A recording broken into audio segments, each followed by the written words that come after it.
Le Joker, c'est plus qu'une personne, c'est un concept. C'est une entité de chaos, d'absurde et de folie. C'est l'antithèse parfaite de Batman, milliardaire tape à l'œil qui change d'identité tous les soirs pour faire régner l'ordre. Batman et Joker, c'est deux faces d'une même pièce. La pièce du bien et du mal, du pauvre et du riche. La pièce de l'ordre et celle du chaos. Ces deux faces se complètent aussi bien qu'elles s'entretiennent. No, you complete me. Si on connaît les origines de Batman, celle de son antagoniste reste floue. Mais après cette vidéo, vous connaîtrez le vrai nom du Joker. Le Joker, c'est un personnage qui fascine le public. Son instabilité le rend mystérieux et imprévisible. On ne peut jamais savoir ce qui l'anime ou ce qui le motive.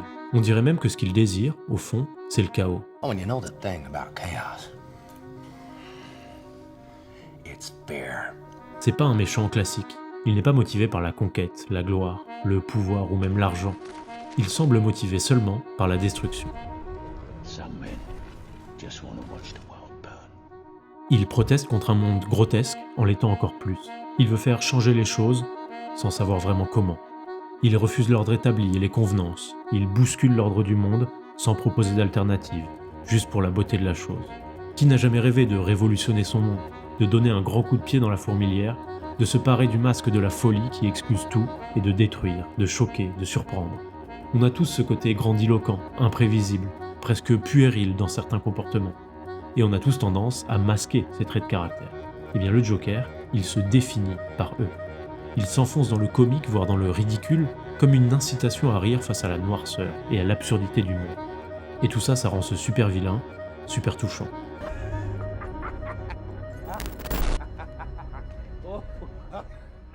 Et oui, il faut quand même se rappeler que le Joker, c'est un méchant. L'antagoniste de Batman et son pire ennemi, au passage. Mais il est devenu tellement populaire qu'il en a presque éclipsé son super-héros. À tel point qu'il a eu droit à son propre film, ce qui est rare pour un simple méchant. Surtout que Batman, c'est un des héros les plus populaires. Et ça, c'est assez simple à comprendre. C'est simplement parce qu'il est humain. C'est pas un homme volant surpuissant ou un demi-dieu imbattable. C'est un super-héros sans super-pouvoir. Batman, il doit s'entraîner. Batman peut être blessé. Batman peut être vaincu. Cette vulnérabilité, profondément humaine, le rend attachant. Batman has no limits. Well, you do, sir. Mais le Joker, lui, c'est un agent du chaos. On ne sait pas ce qui l'anime, on ne sait pas où il va, et du coup, on ne sait pas non plus d'où il vient. Jamais on n'a eu d'indication précise sur ses origines. Même plus, le Joker lui-même semble ne pas savoir d'où il vient. Ça fait partie de son personnage, c'est une nouvelle preuve de sa folie. Le chaos et l'absurde constituent à la fois son présent, son futur, mais aussi son passé. Sometimes I remember it one way, sometimes another. If I'm going to have a past, I prefer it to be multiple choice. En plus d'entretenir le flou sur ses motivations et sur ses désirs, le Joker l'entretient aussi sur ses origines. Il participe lui-même à ne pas se définir et à ne pas poser de contours à son personnage. Par exemple, dans The Dark Knight, il raconte plusieurs histoires différentes sur la façon dont il a obtenu ses cicatrices. Chacune semble plausible et a l'apparence d'une confession, d'un aperçu de la vie de l'homme derrière le masque. Mais il n'en est rien. Let's put a smile on that face. Le Joker semble ne s'ancrer nulle part et partout à la fois. On ne sait rien de lui, mais on s'y identifie. Sa colère face à l'état du monde, son dédain de l'ordre et des convenances, son excentricité et ses folies. Il semble en fait que le Joker soit plus qu'un homme. Il est tout le monde, et aussi personne. Pourtant, en 2019 sort le film Joker. Enfin, il a son œuvre à lui. Il est personnage principal. Les projecteurs sont braqués sur lui. Et dans ce film, son passé nous est révélé. Enfin, c'est ce qu'on pense. Il serait un comédien raté, victime d'un syndrome rare qui le fait rire de façon incontrôlable. Et un nom lui est même donné. My name's Arthur. Arthur Fleck. A. Fleck.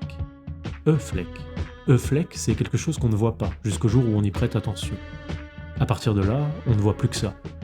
Comme un pixel mort sur un écran. Le jour où on le remarque, on a l'impression de ne plus pouvoir en détourner les yeux. Pourtant, ça fait peut-être des mois qu'il était là. Le Joker, c'est ça. Un personnage tellement invisible qu'il s'interroge sur sa propre existence. Et une fois devenu le centre de tous les regards, il en profite. Il se délecte de cette attention, lui qui n'était qu'une tâche ordinaire dans ce qui compose l'humanité.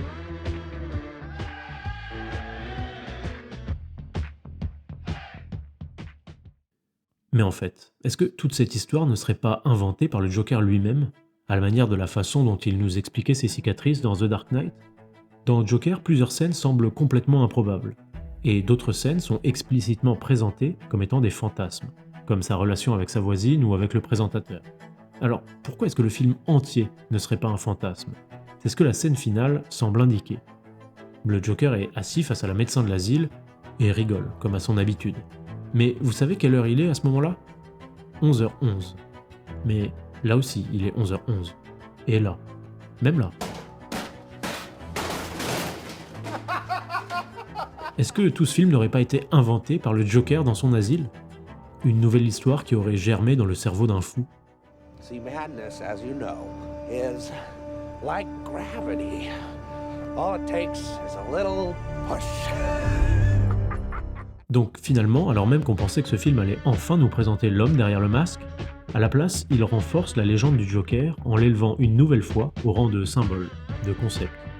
Le Joker, c'est une idée floue et imprécise de colère et de mépris contre les puissants, contre les gouvernements, contre le monde, ce qu'il devient et ce qu'on en a fait. Le Joker à nouveau n'est pas un homme, il est tous les hommes, et aucun homme à la fois. Il ne porte pas de message précis, ne pointe aucun problème et ne propose aucune solution. Il incarne seulement un mal-être, une douleur, quelque chose de plus grand que lui que chaque homme peut reprendre à son compte, en enfilant son masque. Is it just me? Or is it getting crazier out there? Mais comment un personnage si complexe, révolutionnaire et inspirant a pu être imaginé? Eh bien, pour répondre à cette question, il faut évidemment se tourner vers la littérature. Le Joker a été créé en 1940 par ces trois auteurs de comics. Et s'ils se sont évidemment inspirés de la carte à jouer du Joker, ils se sont surtout inspirés de ce mec-là. Lui, c'est l'acteur Conrad Veidt, et il interprète Gwynplaine dans le film muet The Man Who Laughs. Ce film, c'est une adaptation de L'Homme qui rit, un roman de Victor Hugo. Oui, le vrai créateur du Joker, le père de ce personnage adoré par la pop culture moderne, c'est un auteur français, classique parmi les classiques. La légende Victor Hugo. Pas mal, non? C'est français. Et vous allez voir que la ressemblance entre Gwynplaine, le héros de son Homme qui rit, et le méchant des comics, va bien plus loin que la simple apparence. Passage de l'ombre à la lumière, indignation contre la marche du monde, révolte contre les puissants, Victor Hugo avait déjà tout écrit. Faut dire que Victor Hugo, c'est pas n'importe qui. Poète reconnu avant même ses 20 ans, il déjeune régulièrement avec le roi, il décroche la Légion d'honneur à 30 ans. Auteur de romans à succès qui traverseront les siècles, il a aussi brillé au théâtre, en poésie, il a écrit des pamphlets vibrants, des récits de voyage et des commentaires littéraires. C'était un brillant orateur qui s'est fortement impliqué dans la politique française, un sacré bon dessinateur, et pour couronner le tout, il avait un succès phénoménal avec les femmes. Bref, Victor Hugo, c'est le pote relou qui réussit tout bien mieux que toi et qui te fait relativiser ta vie banale autant qu'une session de doom scrolling sur ton réseau social préféré. Mais il faut pas se dire qu'il se la coulait douce pour autant. Ah non, le Victor c'était loin d'être un PNJ qui se roule dans ses billets et se pavane dans son confort en s'expatriant à Dubaï. Lui, il avait besoin d'action, de choses à défendre, c'était quelqu'un d'engagé. En 1851, il tente de s'opposer au coup d'état de Napoléon III, qui renverse la très éphémère Seconde République. Bon, c'est un échec, et du coup il est exilé, et contraint de s'installer dans les îles anglaises de Jersey et Guernesey. En 1859, il est gracié, donc en gros il a le droit de revenir en France. Mais en fait, il s'en fout. Comme Noël, je m'en fous. Pâques, je m'en fous. Le Ramadan, je m'en fous. Il va rester tranquille sur ses îles et envoyer des colossales punchlines aux dirigeants du moribond Second Empire. Il dira même « Quand la liberté rentrera, je rentrerai ». Je l'ai attrapé, j'ai mis 2 baffes dans la gueule, il a pété. J'ai entendu faire prout. Et effectivement, il rentrera en 1870 à l'arrivée de la Troisième République. Il aura donc passé 19 ans en exil. Et c'est pendant cet exil qu'il a gratté le fameux roman qui nous intéresse, L'Homme qui rit. Alors vous l'aurez compris, L'Homme qui rit, c'est un roman qu'il a écrit tard dans sa carrière. Quand il sort, Victor Hugo a 67 ans. Mais bon, un auteur c'est comme le bon vin, ça se bonifie avec l'âge, et surtout dans une cave. Victor Hugo, c'est un auteur qui a vraiment précisé sa pensée au cours de sa vie. Il passe de romans un peu boiteux comme Le Dernier Jour ou Claude Gueux pendant sa vingtaine, à des masterclass comme Les Misérables ou 93 à plus de 60 ans. Pour L'Homme qui rit, c'est pareil, mais à l'époque de sa sortie, c'est un gros flop. En fait, c'est un de ses romans les plus complexes. Et puis, il l'a écrit vers la fin de son exil, mais lui, il ne savait pas que c'était la fin. Peut-être qu'il était frustré de sa vie et de se dire que la situation de son pays ne s'améliorait pas et qu'il allait devoir finir ses jours loin de la France. Ce qui en ressort, c'est un roman très dense, très sombre, et du coup un des plus gros beats de sa carrière. Toute l'intrigue est jalonnée de digressions sur l'histoire, sur la philosophie politique, sur la justice et sur le progrès. Et même si le style de toutes ces digressions est magistral et les idées abordées très intéressantes, ça entrecoupe l'histoire et ça la rend beaucoup moins abordable. Il y a des références scientifiques, mythologiques, historiques, qui pour la plupart dépassent complètement le lecteur. En fait, il y a des fois, si tu veux comprendre une idée, une métaphore ou une référence, tu dois t'arrêter pour regarder la signification. Donc maintenant on a internet, à la limite, ça se fait. Mais à l'époque, tu devais juste accepter de ne pas comprendre certains passages. D'ailleurs, Hugo lui-même avouera son échec. J'ai voulu abuser du roman.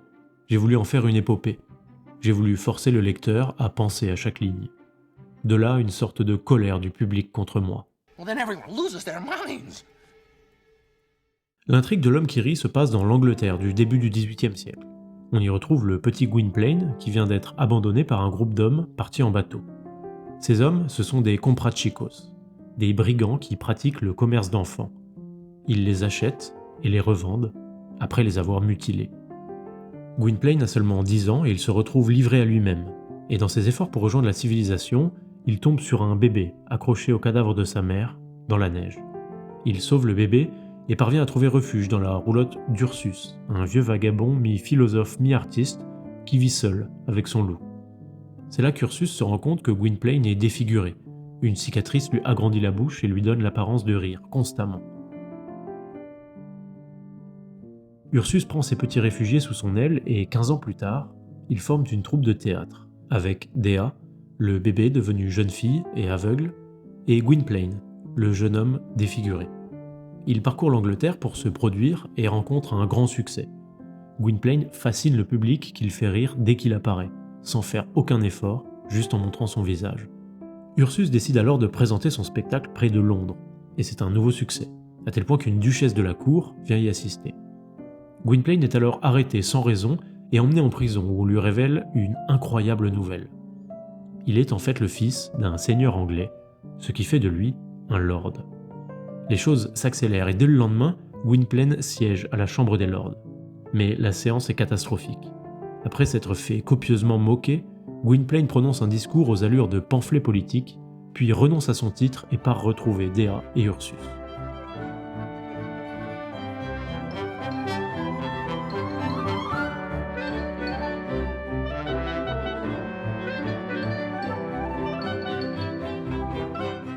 Malheureusement, la fragile Dea, qui ne pensait jamais revoir Gwynplaine, est tombée très malade, et le temps qu'il la rejoigne, elle meurt dans ses bras. Est-ce qu'on ne tiendrait pas là l'origine des cicatrices du Joker ? Un enfant mutilé à la naissance, que le monde a successivement rejeté, accepté, puis rejeté à nouveau. Même quand il est triste, il semble rire. Il a perdu sa seule chance de se faire aimer, son âme sœur, qu'il avait enlevée à la mort à la naissance, et que la mort lui a cruellement repris. Elle qui était aveugle ne pouvait voir son apparence repoussante, et elle l'aimait. Il l'a perdue comme il a perdu ses parents, son titre et sa notoriété passagère. Il ne lui reste que la haine et le dégoût du monde. Dans son discours à la Chambre des Lords, Gwynplaine se veut le représentant du peuple. Il fustige les puissants et leur déconnexion du monde réel. À travers lui, Hugo dénonce l'oisiveté excessive d'une aristocratie décadente qui ne se rend pas compte de l'injustice des situations humaines. Mais il fustige aussi la passivité du peuple, qui préfère le divertissement, le rire, et se satisfait dans la soumission à une petite caste de puissants. Finalement, Hugo, à travers Gwynplaine, fait part de sa colère face à l'aristocratie qu'il juge obsolète, et qui s'accroche vainement à ses privilèges, en dédaignant la misère. Il fait part de sa colère face à son peuple, qui a abandonné si vite la tentative démocratique. Ce livre est presque un appel à la révolution, ou au moins à l'indignation. Ça ne vous rappelle pas quelque chose ?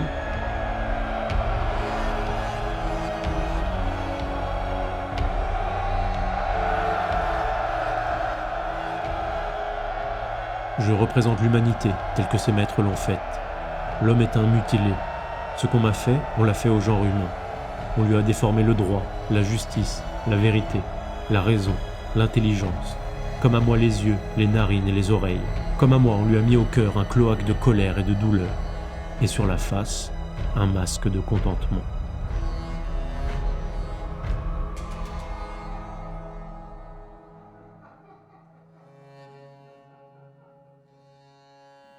Merci d'avoir regardé cette vidéo. Si vous en êtes arrivé jusque-là, je pense que vous pouvez parachever votre œuvre en cliquant sur le bouton s'abonner, ça fait toujours plaisir. J'en profite pour vous dire que j'ai fait la lecture d'un passage de l'homme qui rit qui rappelle le Joker sur ma chaîne secondaire et que je vais sûrement suivre avec le fameux discours de Gwynplaine devant la Chambre des Lords. Et bien sûr, je vous conseille de vous procurer ce livre, parce que mon résumé, il est évidemment pas rentré dans tous les détails de ce bijou, il y a plein de choses à tirer de la lecture de ce roman et c'est un véritable plaisir. Allez, c'est tout pour moi.